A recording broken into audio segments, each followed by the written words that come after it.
Gunung Anak Krakatau yang berada di perairan Selat Sunda, Lampung Selatan, meletus sekira pukul 11.10 waktu Indonesia Barat. Erupsi Gunung Anak Krakatau terjadi dengan ketinggian kolam abu teramati kurang lebih 1000 meter di atas puncak. Tinggi kolam abu kurang lebih 1157 meter di atas permukaan laut, tulis website Magma. Esdem.go.id dikutip suarabanten.id jaringan media suara. Com dan lampungpro.co. Diinformasikan juga, kolom abu teramati berwarna putih hingga abu-abu dengan intensitas tebal ke arah selatan. Letusan Gunung Anak Krakatau ini terekam di seismograf dengan amplitudo maksimum 45 mm dan durasi 0 detik. Sebelumnya, Gunung Api Anak Krakatau erupsi sekitar pukul 5.32 waktu Indonesia Barat. Tinggi kolom abu teramati sekitar 1.500 meter di atas puncak atau sekitar 1.657 meter di atas permukaan lalu. Erupsi yang terekam di seismogram dengan amplitudo maksimum 58 mm dengan durasi sekitar 4 menit 42 detik. Gunung Anak Krakatau yang berada di Selat Sunda tercatat telah 3 kali meletus.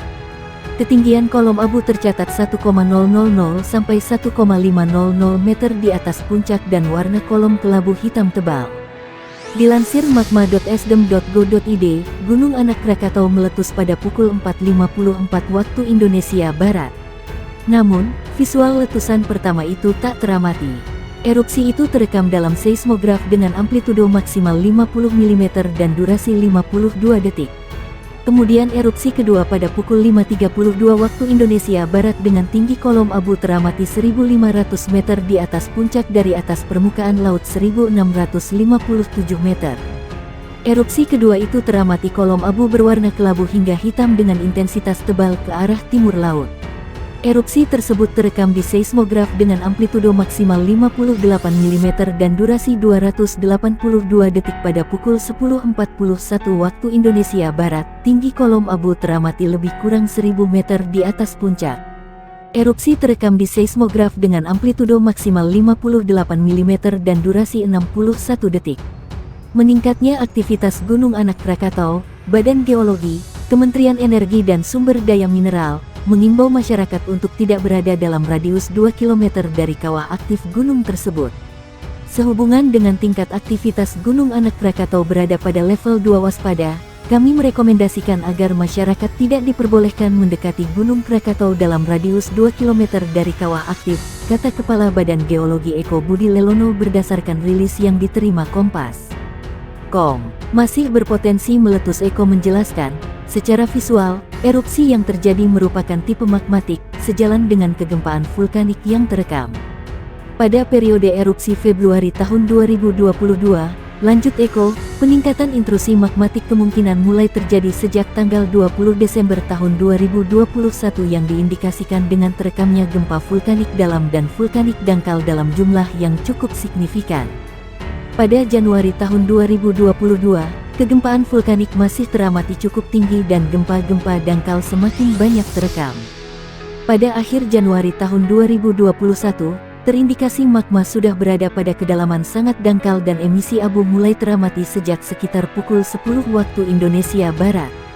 Pada tanggal 4 Februari tahun 2022 terekam 9 kali gempa letusan yaitu pada pukul 9.43, pukul 10.25, pukul 10.28, pukul 12.46, pukul 13, pukul 13.31, pukul 13.41, 14:46 dan pukul 17:07 waktu Indonesia Barat.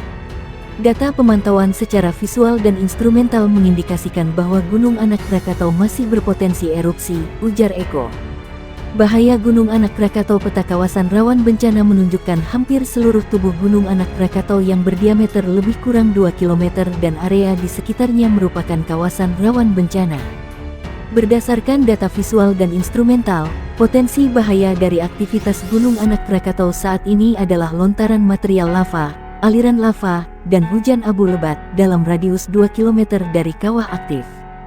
Sementara itu, hujan abu yang lebih tipis dapat terpapar di area yang lebih jauh bergantung pada arah dan kecepatan angin, tutur Eko. Secara historis, kata Eko, potensi longsoran tubuh Gunung Anak Krakatau merupakan ancaman bahaya permanen yang perlu diwaspadai dan diantisipasi. terutama oleh instansi yang berwenang dalam peringatan dini bahaya ikutan gunung api seperti tsunami. Longsoran tubuh gunung api tidak dapat diprediksi waktu kejadian dan volumenya, serta tidak bergantung pada kondisi gunung api ini sedang mengalami erupsi maupun tidak. Longsoran tubuh gunung api dapat terjadi dengan atau tanpa diawali peningkatan aktivitas gunung api. Tutup Eko. Letusan gunung terbesar sejagat raya terjadi pada saat Gunung Krakatau erupsi. Ribuan nyawa melayang karena erupsi gunung yang karena kekuatan suara ledaknya terdengar hingga radius hampir 5.000 km. Ledakan terbesar terjadi pada tanggal 27 Agustus. Awan abu yang dilaporkan mencapai ketinggian 80 km dan ledakannya terdengar hingga Australia dan tsunami setinggi lebih dari 30 meter mengikuti ledakan akibat runtuhnya kaldera. Dalam catatan Britannica.com, sekitar 36.000 orang meninggal dunia di pantai Jawa dan Sumatera. Gunung yang terletak di antara Pulau Sumatera dan Jawa ini memuntahkan 13 kubik mil isi perut bumi. Sepertiga bagian jatuh di sekitarnya, lainnya dalam radius 32 km. Bahkan karena ledakannya menyebabkan perubahan cuaca di beberapa tempat di dunia. Hal ini disebabkan sebanyak 4 kubik mil mengelilingi bumi di lapisan atmosfer sampai beberapa tahun berikutnya. Berdasarkan data dasar gunung api di Indonesia hasil rangkuman dari Departemen Pertambangan dan Energi, Direktorat Jenderal Pertambangan Umum, dan Direktorat Vulkanologi, Krakatau saat itu melepaskan energi 1 juta kali lebih besar daripada bom hidrogen. Dahsyatnya kekuatan ini menimbulkan tsunami yang diperkirakan mencapai lebih dari 36 meter dan menelan korban sebanyak 36.000 jiwa. Pada pukul 10.20, letusan Gunung Krakatau keluar dan diperkirakan setara dengan 150 megaton TNT.